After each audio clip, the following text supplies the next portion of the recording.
Türkmeneli, Kırgızistan, Romanya, Kıbrıs, Kıbatek, Sancak, Kosova, Türkiye, Güney Azerbaycan, Azerbaycan,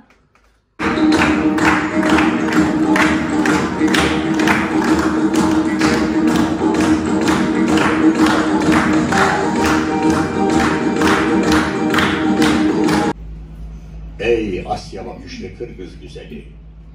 Kurunca ana dilini gerçek bağını, yüreklerde kalan sızıyla, saldın ıssıkın suyuna, yorulmadan, bıkmadan, esaret yıllarından biriken gözyaşlarını, sular yorulur mu akmaktan?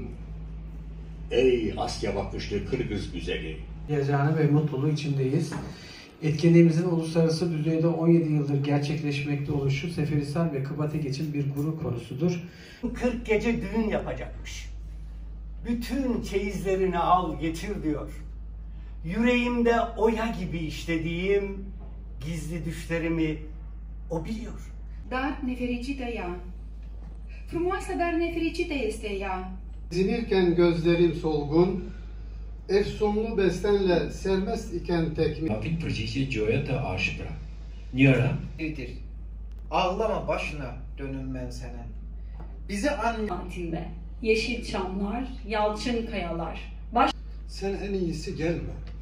Benden sana hayır yok.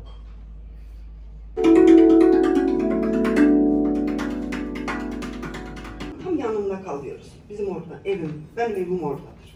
Devamlı uçaklar evim üstünden geçip gider. Seni seviyorum diyeyim.